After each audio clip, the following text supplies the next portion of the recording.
And then, of course, they start to realize as they learn these powerful skills of coaching to support the person to find their answer within. Hello and welcome to our Meet the Coach series. I'm your host, Carla, Egan, and today we're talking about learning the skill of coaching. Our guest today is a master coach with the International Coaching Federation. She's a coach mentor and a certified coach supervisor, and she's worked with individuals and organisations all across the globe. She's the co-founder of Empower World, and she joins me today from Point Lonsdale in Victoria, Australia. Welcome, Jeanine Bailey. Oh, thank you. Thank you so much for having me here, Carla. And I'm calling in from the Wadawurrung country, part of the Kulin Nation in Point Lonsdale. Lovely to have you here. And look, today we're going to be talking about learning the skill of coaching. So look, before we jump in, I really want to know, how do you define coaching? Yes, coaching. Oh, gosh, it's a beautiful thing that I'm truly passionate about. And it's often misunderstood, especially if you haven't been trained to be a coach or trained to learn the skills of coaching or experience coaching with a professional coach. It really is about believing that the people that we work with are naturally creative, resourceful, and whole, that they have the answers, their truth inside. And so it's using the skills of coaching, which is deep listening, powerful questioning, being able to reflect back what we're noticing to our clients and asking our clients, what are the answers for them inside? What is their truth versus telling, advising, guiding? So really it's belief that our clients we're not working with them to fix them.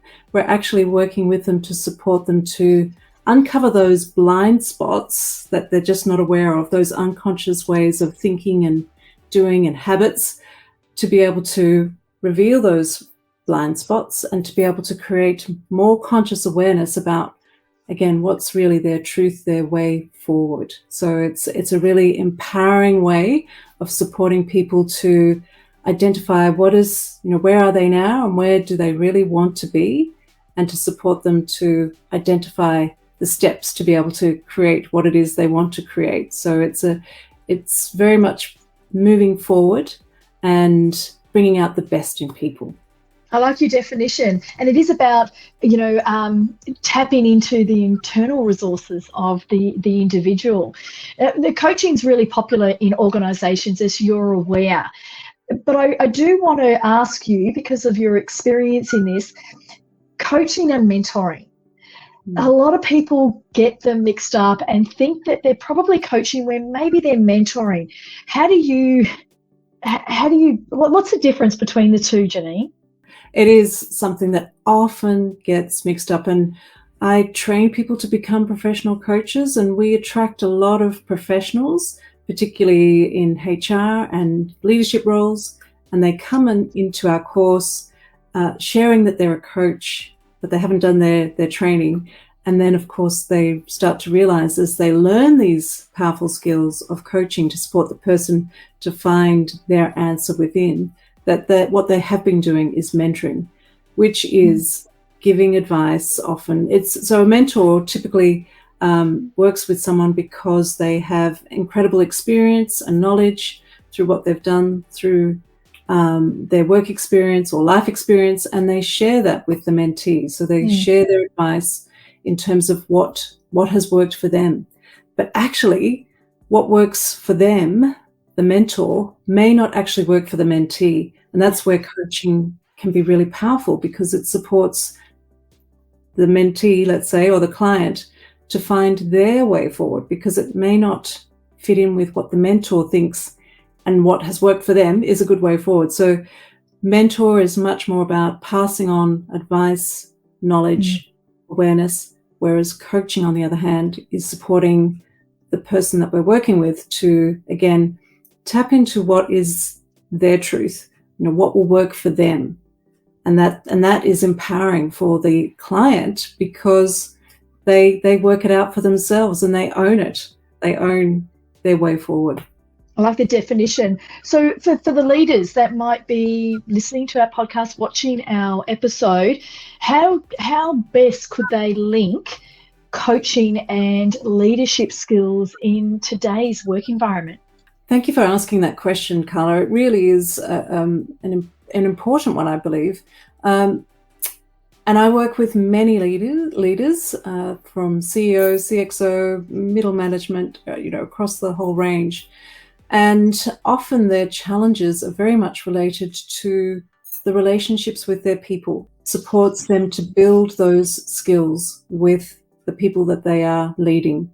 It allows them to be able to create safe places, to have challenging, vulnerable conversations, because they will learn how to set up a psychologically safe place through those coaching skills of, again, deep listening, asking questions to support people to work out, how do we come together? How do we build relationships? What's important?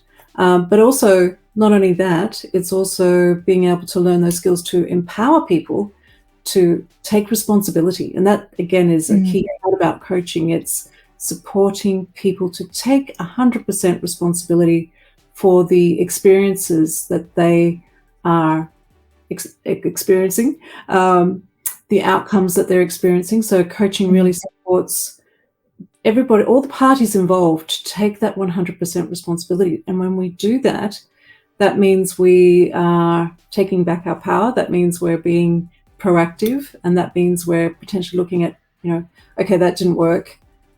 What will be better? What can I do differently? What can I learn from those mistakes? So leadership and coaching, I believe, is very intertwined. And we, again, get many leaders that come into our course because they want to learn how to be able to empower their people in a way that feels good for them, but also feels good for the people they work with, versus telling people what to do. It's and potentially all the frustration that goes with telling people what to do, and potentially people not doing as the leader wants. By learning these skills, it really supports, again, that communication, those relationships, again, to have powerful, potentially really challenging conversations that leads to, in a good way, that leads to outcomes that are good for everybody involved. I like the way that you frame that, and that leaders are embracing coaching because it is about empowering people, and hence your business name, Empower World. So I can see a lot of distinctions there, Jeanine. And you've coached a lot of coaches. So as a coach yourself, as a coach that trains and supervises other coaches, what does joining the coaching directory mean for you and your business? Thank you for asking that, Carla. And there was just something that quickly came to mind about your last question about coaching and leadership. And one of the things I learned many years ago was that leadership is influence, being able to influence. And again, those coaching skills supports those relationships, those building strong relationships so that the leader is able to influence. And of course, we really support people to do that in an ecological way that's good for them, good for the people that they lead. And that's the framework for coaching, creating ecological outcomes. So I just wanted to add that in. But in terms of the what it means to be part of the coaching directory, well, I'm so pleased to be part of this and to have met you, Carla.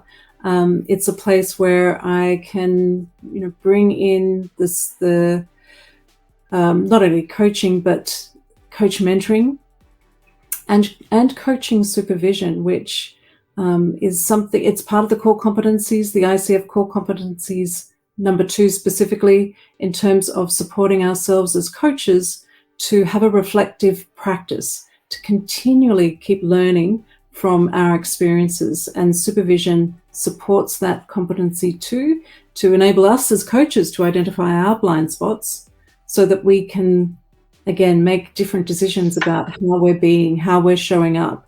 And I believe that coaches working in organizations with leaders should really be supervised, because there is so much complexity in those situations There's many different stakeholders involved, many people involved. So getting supervised, which is really a partnership between a coach and a supervisor. So mentoring is